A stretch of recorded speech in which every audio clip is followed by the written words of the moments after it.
Welcome to People Doing Good for Others.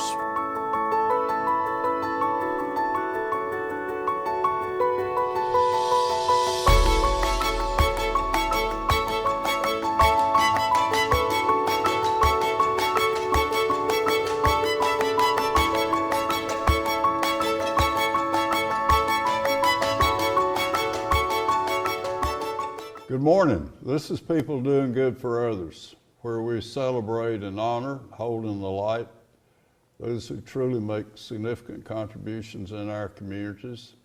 I'm Gary York, and thank you for being with us today. I want to thank Wilkes Communications, River Street Network, and WIFM for this opportunity, and what an honor it is to bring you folks who truly matter. And today that person is Dr. Stephen Laws. He's a college professor at Gardner, Webb. He's been a superintendent, he's been a coach, he's been a teacher, and he's graduated from Wake Forest to start, and he's a wonderful friend and an advocate and a person who's mainly concerned in doing good for others, and I'm grateful that he's here. And Dr. Laws, good morning to you, my friend. Good morning, Gary. Thank you.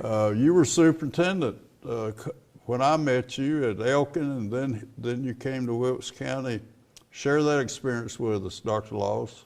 It was just an unbelievably wonderful experience. I was hired in Elkin I began in November 1998, and it was just such a wonderful community there.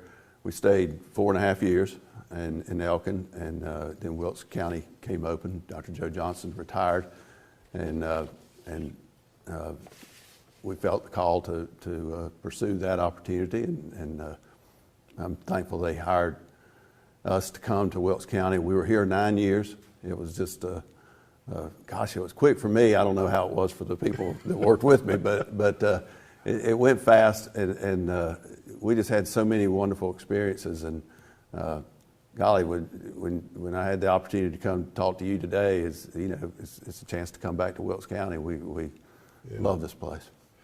Dr. Stephen Laws, superintendent, the nature of it, just a little idea of folks want to know, what does the superintendent, what do you do? Well, obviously we're the CEO of the school district, and so ultimately everything is the superintendent's responsibility. I think the differentiation between the superintendency and a lot of other jobs is the political aspect of it, and you kind of have to enjoy that portion of it, that you are dealing with different constituencies, different stakeholders. School board is changed and elected. Yes. And the superintendent's not elected. And a lot of people, who disagree with the superintendent say they're not going to vote for you the next time. Well, that we're not voted for other than from the school board. But the school board is elected, and it is our role, our collective role as a school board and a superintendent, to listen to the citizens, and so. But that's part of the political aspect. We deal with the first time I met you, you were a county commissioner in Surrey County, so we deal with the county commission. We deal with certainly the county manager. We deal with the localities, the town boards. We deal with the law enforcement. It's such a vital piece, and what wonderful relationships I enjoyed with law enforcement in both communities. So it's those aspects, in addition to what we would traditionally think of students, teachers, parents. It's the add-on to that, and so that's what we do, and it is a fulfilling thing. It can be a frustrating thing, but by and large, I mean, we're all people, and we're all going to fight for what we believe in, and I think that's. When you came to Wilkes, you were involved in the transition, and the central office moved, a major part of your years here. Just briefly go there, if you will. Well, when I came in 2003, the schools, we had just built and moved into the middle schools, the 4 middle schools here. Okay. And they were just a real source of pride. Our high schools were not in very good physical shape, and our central office was actually in the town of Wilkesboro, the old courthouse, and it was not a real good facility for central office work, and so we began looking for another place to have as a central office, and that can be challenging in and of itself because the tax money is going to pay for your central office. Sure. And if the high schools and some of our elementary schools were not in real good shape, how do you give the central office a better place, right? So we, it was just kind of an amazing kind of compilation of events, and some of it unfortunate for Wilkes County, but as those companies began going to Mooresville, they were moving out of facilities. And so the current central office that is on Cherry Street became available, and so through the, I think Mr. Stone was very instrumental in making that available to the school district and at an affordable price. Larry Stone. Larry Stone. His family. And his family, yeah, they did just tremendous to us, and so many others. I don't want to leave folk out because there's a whole story to the people who invested in these things. Yes.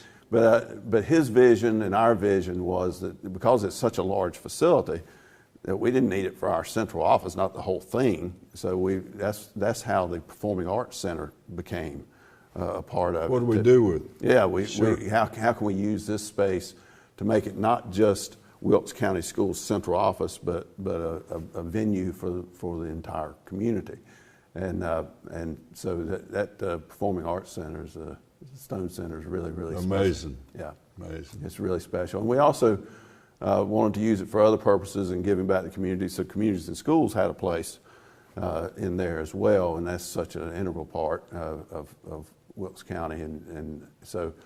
I think now behind the facility, the Friends of the Library are using it, and that was not in place when I left. So but golly, what a wonderful thing. In fact, Debbie and I have been up 2 or 3 times to get some of the books. So it's purchase some of the books. So it's just a great use of a facility, and I think that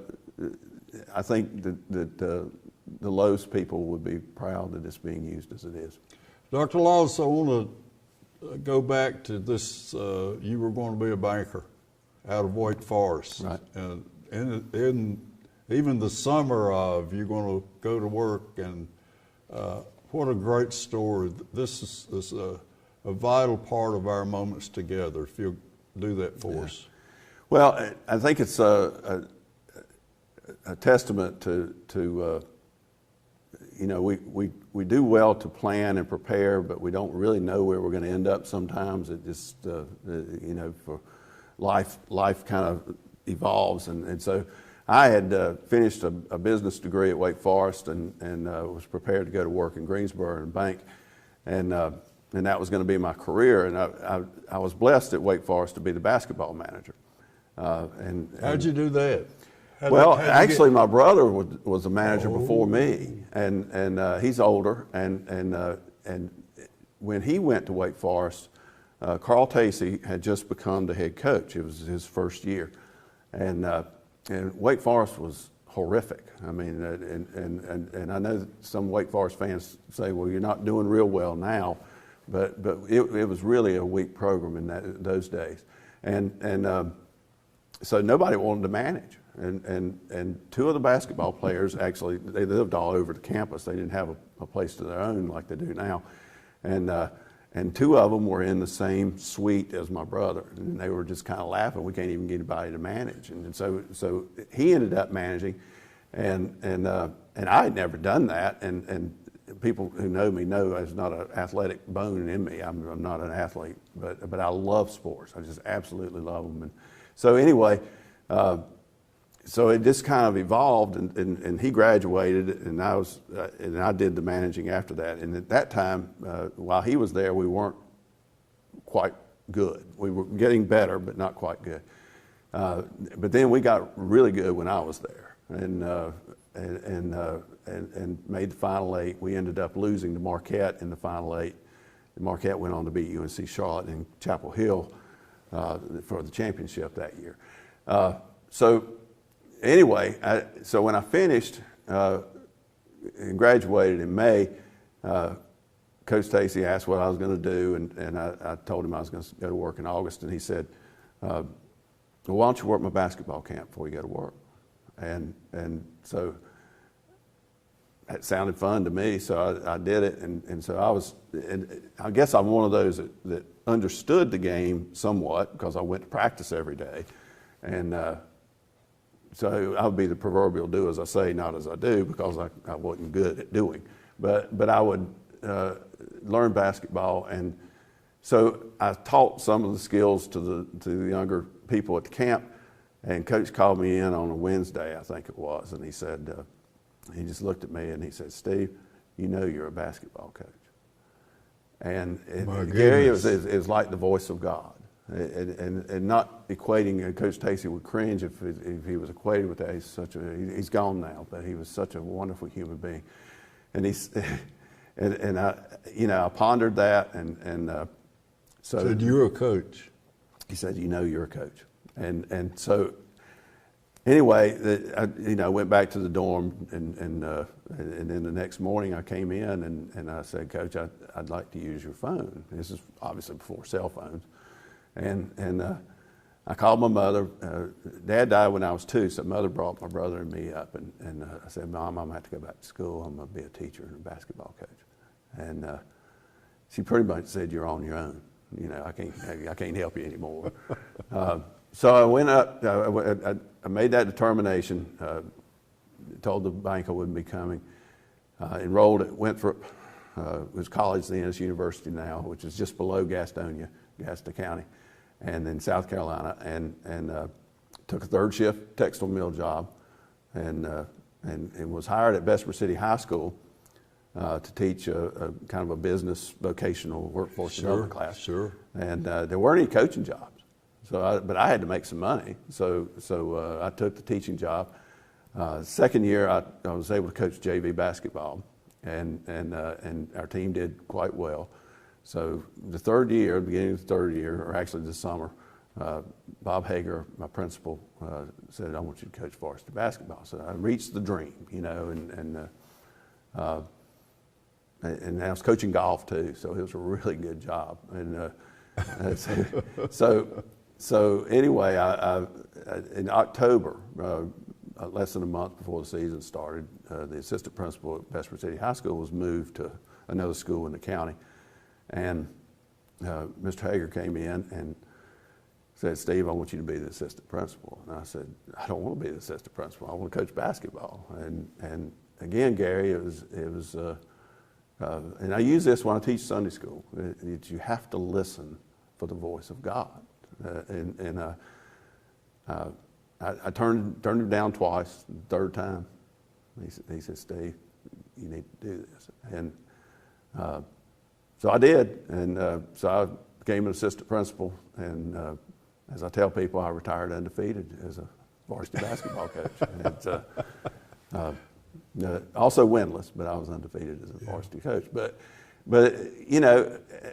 so. What we think we want may not come to be, but God has a plan in my faith, and so it took off from there, and did the assistant principal and then the principal role, and chose to get my doctorate, and that prepared me for the. Where was that? At Vanderbilt. Vanderbilt. Yes, Vanderbilt, and this was in the mid-90s. And wow. And in those days, the state schools, Appalachian, UNC Greensboro, Chapel Hill, NC State, at that time, I don't think UNC Charlotte had a doctoral program, but they required a residency, and that would require me to take a year off and for the doctoral, and I didn't want to do that. Number one, I was a high school principal and enjoying that, but number two, we really couldn't afford to do it and do it without a paycheck, so. I started looking around, and East Tennessee State had a weekend program. Vanderbilt had a weekend program, and So you drove to Nashville on weekends? 30 times. 30 times. Wow. That Honda put some miles. There were 3 of us actually that did it, and so weekends. We would. I certainly talked to my superintendent and let him know what we were doing. It was about 6.5 hours from Gastonia to Nashville, and we'd have to take Fridays off, and the classes were Friday night and Saturday all day, and then we would leave after class on Saturday. We'd get home about 3 o'clock on Sunday morning, but it was a great experience. Wow. It was a great program. Vanderbilt is highly regarded, and. And it prepared me. It really did prepare me. I want to switch gears. Dennis Huggins. This is his contributions to my life are monumental and to you. And so I think that we want to just really explore the wonderful contributions of Dennis Huggins to the Wilkes County Schools. Yeah. Gary, I don't know if you'll probably see my eyes tear up. It was a strange thing. I've told you this before. We had a snow day, and we were still at the old central office in Wilkesboro. And Dennis had done some work for the Heritage Museum, and I had met him, but just like one time. And I'm terrible at not recalling names, so anyway, we had a snow day, and so obviously we were at work, but schools were not in session, and there weren't many at the office that day because it was pretty good snow, and as I recall. But anyway, the folk who were there, we decided we wanted some breakfast, and as you can tell, I like to eat, and so we went down the street to the 50s. Or I did, I took the order for the folk and went down to get it. Well, it so happened that Dennis was converging with me from the Heritage Museum. And I said, we greeted each other as I recall, but I said, well, what are you doing, Dennis? Honestly, it was probably an attempt to figure out who he was. I knew him, but I couldn't remember exactly. And he said, well, I think I've worked myself out of a job. We've reached our goal at the Heritage Museum. And Dennis has that dry sense of humor. And anyway, I got the breakfast and I went back. And Gary, again, it's just one of those things that start processing. Why couldn't we use Dennis Huggins with Wilkes County Schools? To my knowledge, I don't know of a similar situation in the state of somebody having a fundraiser with a public school. Colleges have directors of development, and hospitals have directors of development, and a lot of nonprofits do. I've never heard of a school district doing that, and yet we had a lot of things, a lot of initiatives on the table, and we were at that point searching for the new central office. We were hoping to advance technology-wise. We were hoping to advance the high school pieces to get them updated. That's 3 biggies. Biggies, and I enjoy talking, obviously, and I enjoy meeting people and talking about the good things that are going on. But it takes a real talent to get people interested in investing in a particular thing. And so I just thought, what if we try this? So I called the members of the Board of Education individually and shared with them the idea. And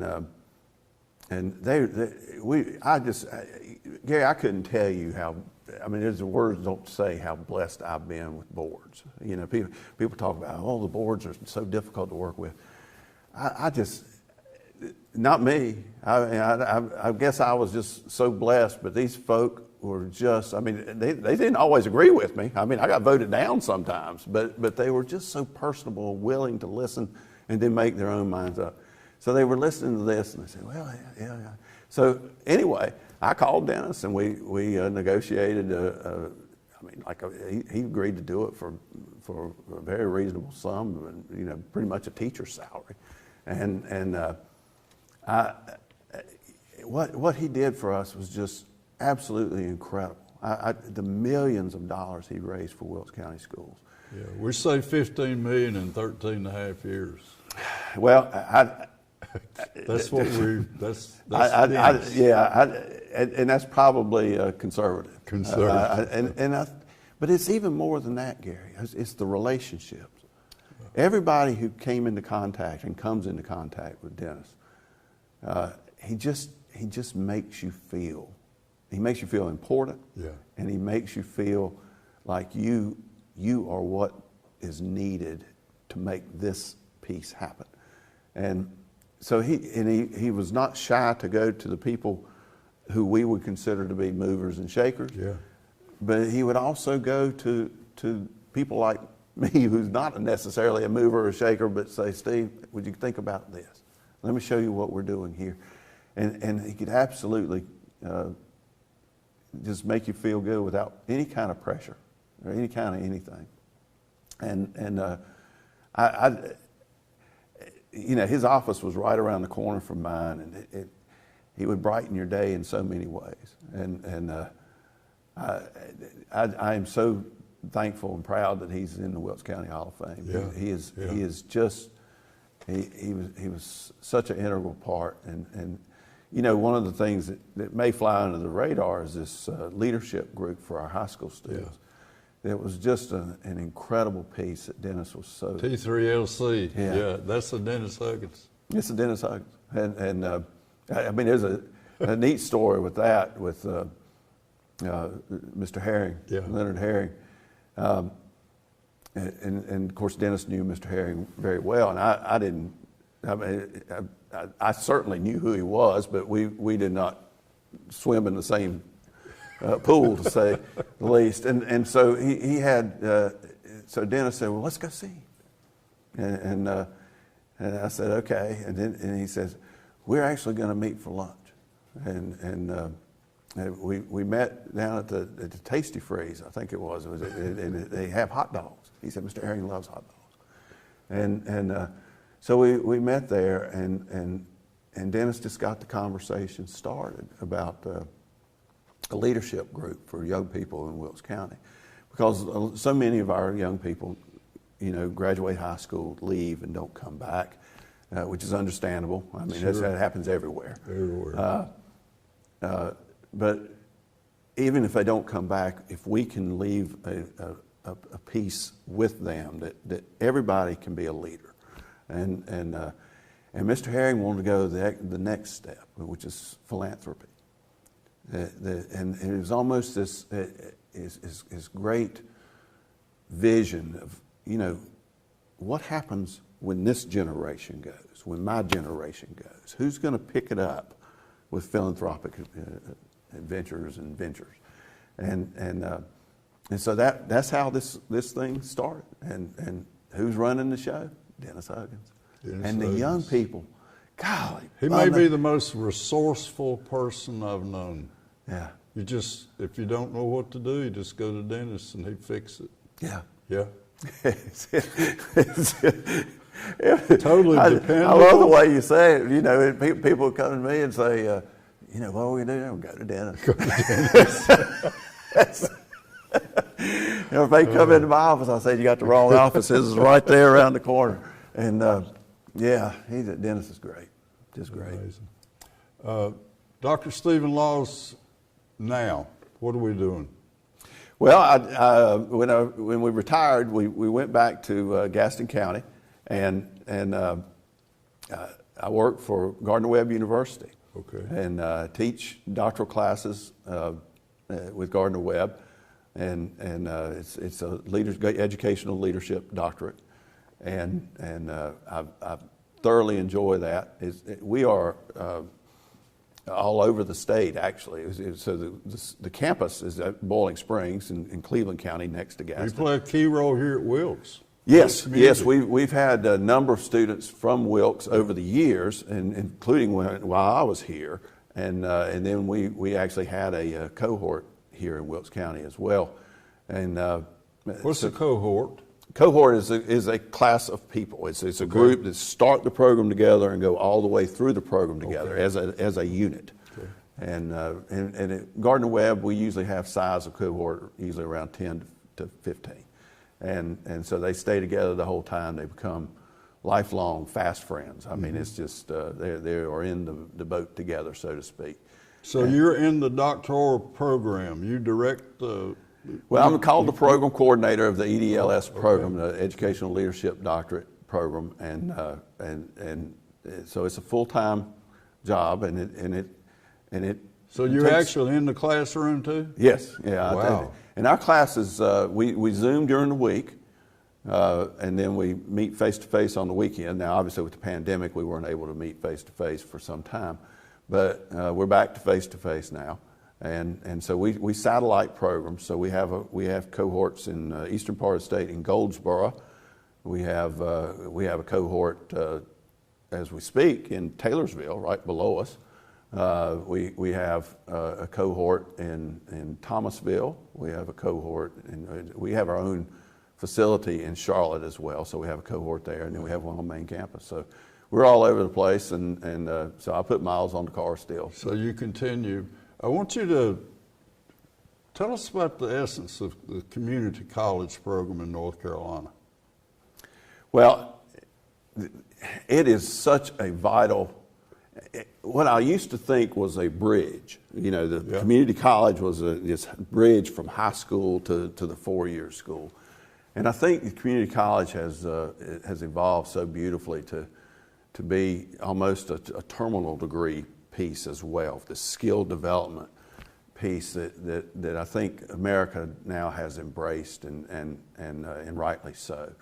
So what affordability, availability, just all the right things. It gives you, for those who want to transition to a four-year school, it gives you your foundational courses at an affordable rate, and for those who want to. Then the early college is a part of it.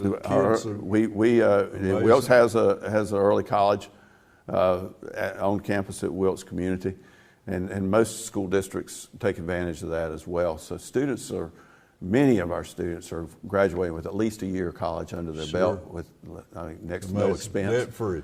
Debt free. Yeah. Yeah, and the partnerships are just incredible, just absolutely incredible. Yeah. Dr. Stephen Laws, what an honor to have you here today.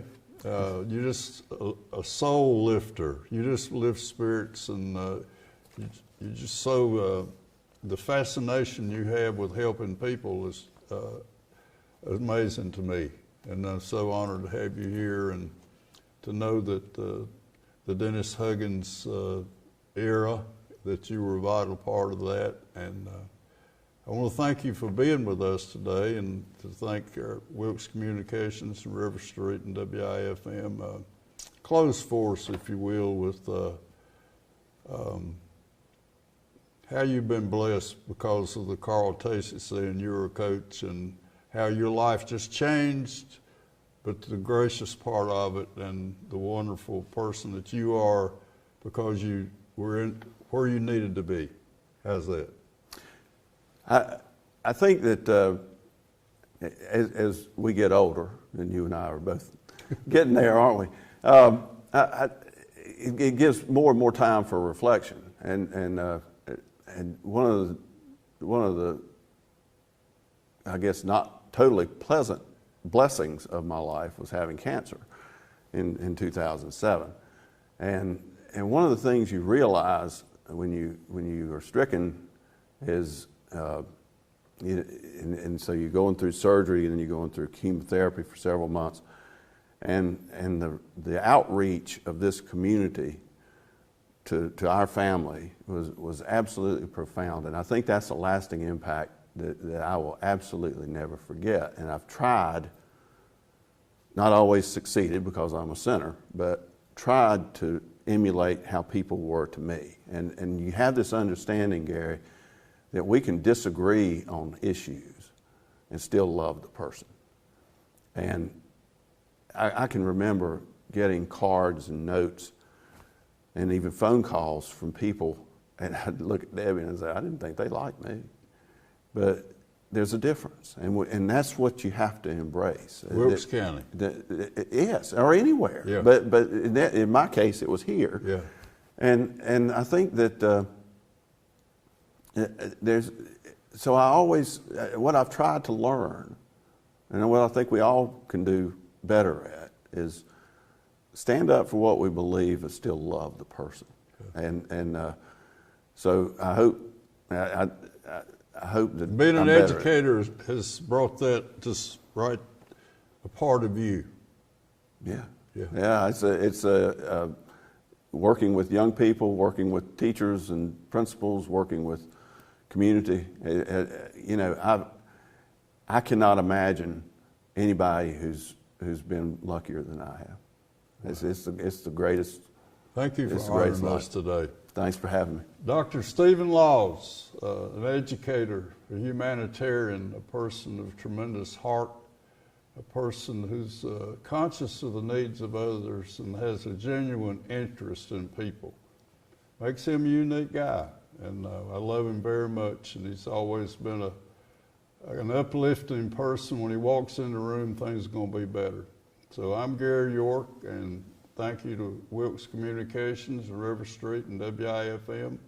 Until we can meet again, do something kind today, and remember that there's that of God in all of us, and kindness and humility are important. Thank you very much. Dr. Stephen Laws has entertained our souls today and lifted our spirits, and forever we thank you for the blessing he brings to us. God bless. Take care.